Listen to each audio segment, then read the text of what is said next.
Thank you for joining us this hour. I'm Layo Adegoke.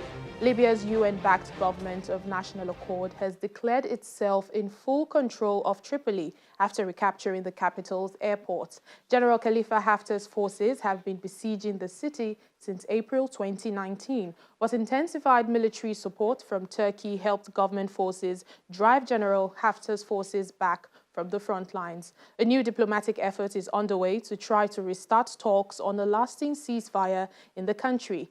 The recapture of the international airport in Tripoli, which has been long out of use, is seen as the strongest symbolic victory for the Libyan government so far. Meanwhile, President Tayyip Erdogan has met with the internationally recognized leader in Turkey, Fayez al-Sarraj, as the allies seek to lock the battlefield gains before potential ceasefire talks. Turkey started backing Fayez al-Sarraj's government in November after signing a military cooperation pact alongside a maritime demarcation deal which gives Ankara oil exploration rights in the Mediterranean that Greece and others reject.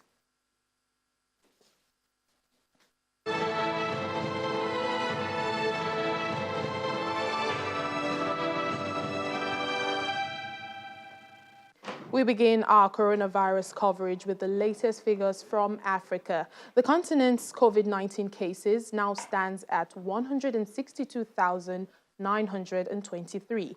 From that figure, 87,560 are the active confirmed cases. More than 70,000 people have recovered, and the death toll stands at over 4,600. South Africa still has the highest number of cases on the continent with 37,525. It's followed by Egypt with 28,615 cases and Nigeria with 11,166 cases.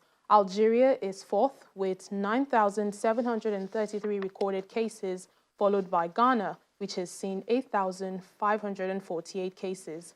Meanwhile, the countries with the most fatalities are Egypt, 1,088, South Africa, 792, Algeria, 673, Nigeria, 315, and Sudan, 314.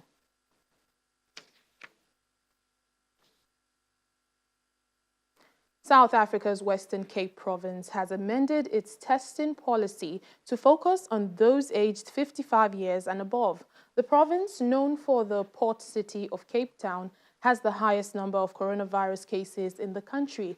Its health department said the elderly were more at risk of becoming seriously ill. Testing will also focus on testing health workers.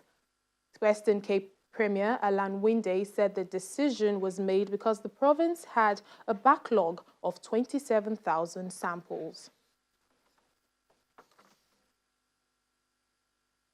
Well, the country's stark educational divide, a quarter century after the fall of white minority rule, was thrown into sharp relief when Zinzi Lerofolo and Faguti Ngotejama were forced home from school because of the COVID-19 pandemic. And with this week's partial resumption of classes delayed over safety concerns, that divide risks deepening further, stoking long smoldering frustrations at the core of South Africa's persistent inequality.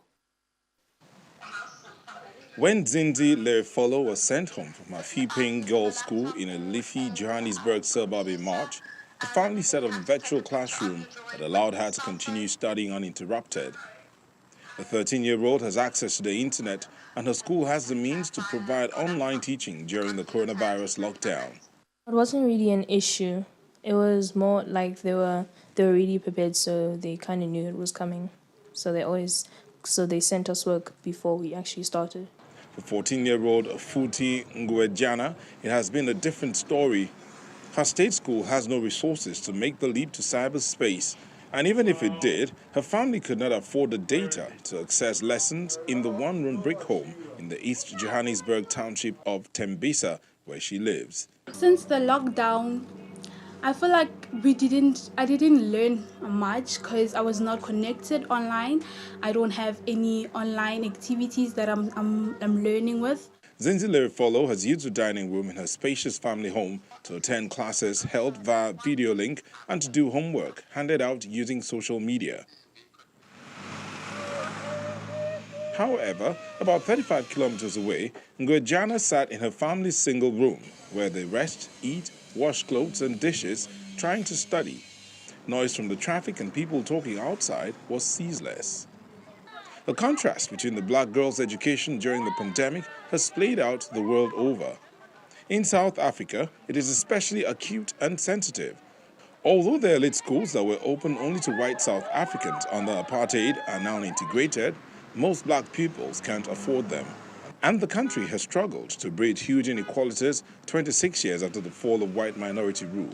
After 25 years of freedom and liberation, the fact that you still have the economic disparities that we have, to think that my kids are able to have this kind of education because of my career, because I was able to get a university degree. So what about parents who are not able to get a university degree? So their children have to suffer because their parents don't have the salaries that the middle class in South Africa are getting.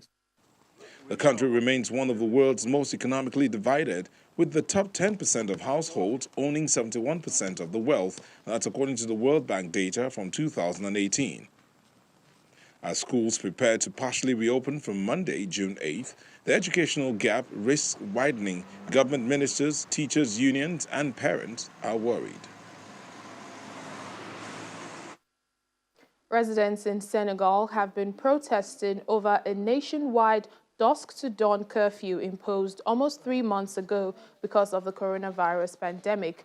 Protesters in Dakar set tires on fire and threw stones at security forces.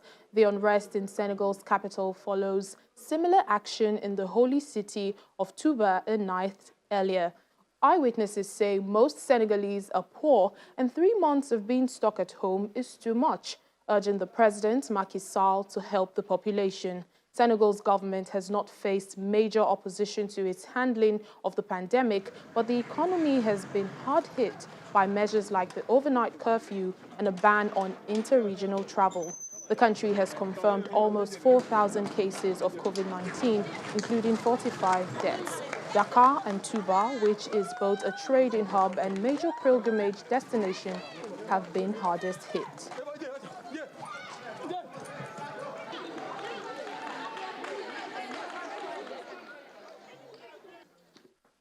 Well, authorities in Ethiopia say more than 100 girls were raped and treated in the capital Addis Ababa since the onset of the COVID-19 pandemic. The head of Addis Ababa Women and Children Affairs Office, Almaz Abraham, said sexual violence was on the rise as schools had been closed to prevent the spread of the virus. She adds that the problem is, unlike when schools were open, the attacks are not being exposed until the girls get pregnant. Maybe there will be chances of stopping it from reaching to that stage if the girls were going to school. She also says men who used to practice different habits outside their homes are now doing them to their children when they stay at home. Well, in the past week, there has been widespread anger on social media in Nigeria as many Nigerians are concerned about the increase in gender-based violence and what appears to be authorities' willingness to tackle the menace.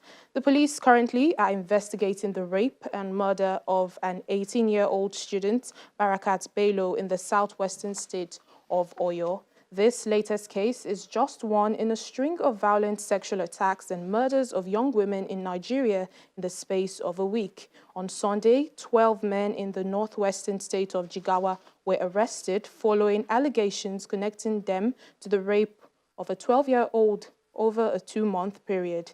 Tuesday last week, 16-year-old Tina Ewekwe was shot dead by a policeman in Lagos. Authorities say 2 officers are in custody. In the same week, 22-year-old Uwavera Omozua was murdered in a church. Her sister says she was also raped. On Tuesday, Nigeria's President Muhammadu Buhari condemned the murder of Miss Omozua. Well, joining us to discuss this further is Ms. Lola Vivo Adeniyi. She's the head of the Sexual Violence Prosecution Unit at the Lagos State Ministry of Justice. Thank you so much for joining us. Good afternoon. Thank you for having me. I'm actually not the head of the prosecution unit. I serve as coordinator of the Lagos State Domestic and Sexual Violence Response Team. All right then. Sorry for that mix-up. Let me start by asking That's you, fine. what has been your experience dealing with cases bordering on rape and sexual violence?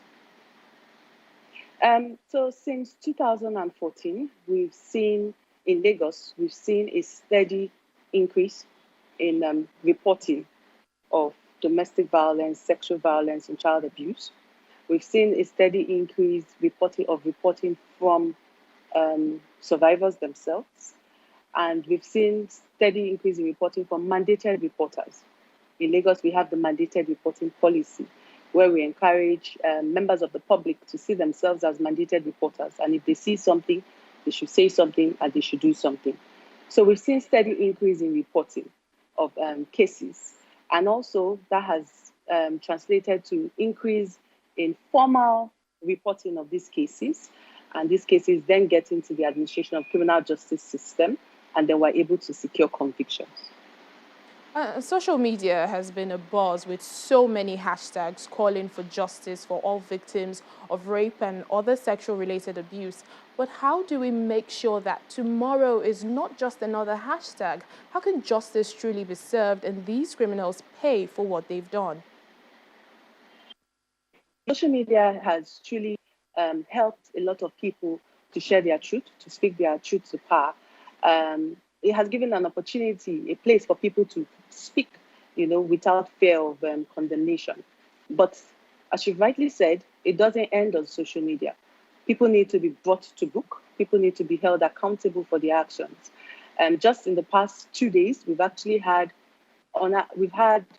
8 cases of sexual violence, and we've had to encourage, first of all, and thank the survivors for even believing in us to tell us what they've experienced, but also encourage them that we need to go offline now. We need to ensure that you get to the police station, you write your statement is taken, and then the investigation process can start so that we can start ensuring that justice is served. All right then, Ms. Lola Vivo Adeniyi, thank you so much for speaking to us on Network Africa. Thank you for having me. Still ahead on the program, the United Nations is warning of widespread effect of floods, desert locust, and the impact of COVID-19 in Somalia. Please stay with us.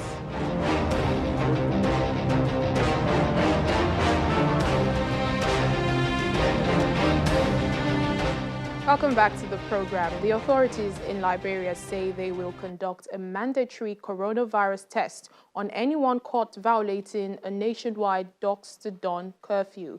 In a radio interview, Chief Medical Officer Francis Kate said they will simply take samples from violators to find out their status. Also, he said their driving licenses will be seized. The government has announced that several testing centers are being set up, including in schools in the capital, Monrovia. But so far, many have been reluctant to be voluntarily tested. Liberia has confirmed about 300 coronavirus cases and 28 deaths. Traders in markets around Kano State, northern Nigeria, are a little relieved. They can now operate their businesses at least twice a week. Customers are also glad that they have more time to buy essential commodities. Our correspondent went into one of the markets to monitor the level of compliance to safety measures. Markets in Kano State under lock and key following government lockdown order due to the rise in cases of COVID-19 in the state. 5 weeks after, the markets are reopened as government eases the lockdown. The markets are back to operation, although only for 3 days of the week. Some residents consider the opening as a good decision. This is where I take my daily bread. But since when lockdown come, no food, no money, I really feel bad because there is no money in my hand. But now, so much thank God, as God touched our government mind to open this market now. I'm happy, honestly speaking, because all this while I've been inside the house, no money is not entering my hand. But today, at least, it makes some sense. While they promise compliance with safety measures, the traders call for more. these 3 days you know, okay, for us, at least they are put Friday and Sunday. They have to put 5 days at least, so that Friday people should stay at home, then they'll go mosques. Sunday people should stay at home, then they'll go church. That 5 days now, people come and look for what they want to eat. And the state government promises to do its part. We have already spoken to the leadership of some of these markets, and we are trying as much as possible to ensure that there was virtually no disruption during the relaxation, and that most of the areas that have been congested has been noted. And I want to believe that during those days in the future, I think we are not going to experience such things we have seen. As of the last count, Kano State in northwest Nigeria has the second highest case of COVID-19 in the country after Lagos, with 970 cases and 45 deaths. As we end our coronavirus coverage on this episode of the program, a veterinary clinic in Cairo is encouraging people not to abandon their pets amid fears over the coronavirus. The doggies and kitties of the clinic have an important message, and they are taking it to the internet saying, "Don't abandon us, we don't spread the coronavirus." Veterinarian Korolos Majidi at the Animalia clinic in the Egyptian capital explains that pets looked after at home are highly unlikely to spread the disease, but dogs or cats abandoned on the streets can be dangerous. Doctors at the clinic decided to let the pets spread the message. They began by photographing dogs and cats wearing signs explaining that keeping them is safe. The photos are then posted on social media sites on the internet.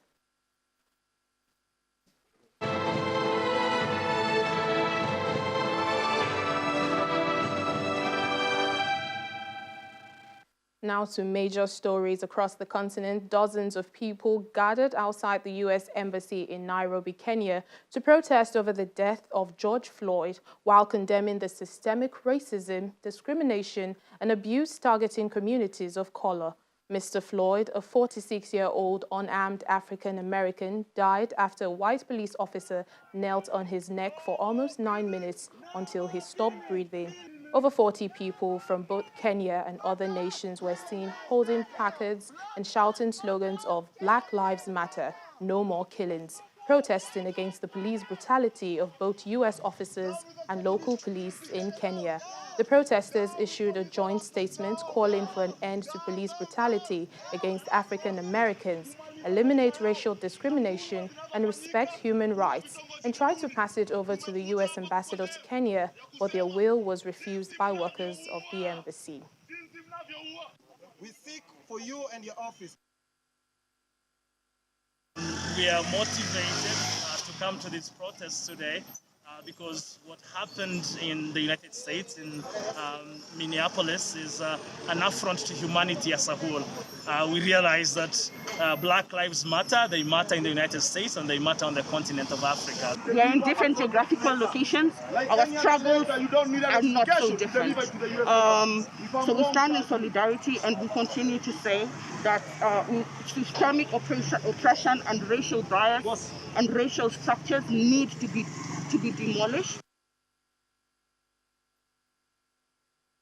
The United Nations is warning of new crises as locusts, floods, and COVID-19 hit Somalia. The political and security gains made by Somalia over recent years could be at risk of reversal if swift action is not taken by the international community to help local authorities.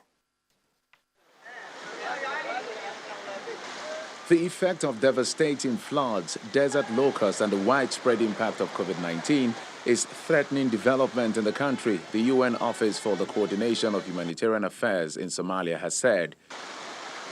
Close to 500,000 people have been displaced by recent floods in Somalia's central regions, while a severe locust infestation threatens food security and nutrition for many. At the same time, Somalia has been responding to the COVID-19 pandemic spread. The floods submerged people's markets and businesses, thereby curtailing business activities and leaving many people without any source of income. Commodity prices have skyrocketed. harvest destroyed, and the little food coming to the market is too expensive. One of the hardest hit areas is Beledweyne, which first experienced severe flooding late last year when the Shabelle River burst its banks due to heavy rains. In 2017, a severe drought left Somalia on the verge of famine. In 2019, a delayed and erratic GU rainy season resulted in the poorest harvest since the 2011 famine and flooding. I was displaced from Bulakida by floods and settled here. We are grateful to the humanitarian agencies for providing us with water and other basic needs, but we need more support. We need food. We have nothing to eat. Together with the federal government of Somalia, the UN Food and Agriculture Organization and other partners are working to control locusts in the affected areas like Hadgisha. The infestation is Somalia's worst outbreak in 25 years. We have a situation there where the two problems of COVID and flooding are converging and reinforcing the impact on the population. And then with the locusts, what we expect is to see a portion of the crops this year lost to the locust infestation, which will compound the food security and nutrition situation for many Somalis. Since November last year, the UN has been working closely with local authorities and other partners to meet the most urgent needs of Somalis affected by floods, including dispatching emergency supplies and providing life-saving services through partners on the ground. And that's where we end the program today. Thank you for watching. I'm Layo Adegoke.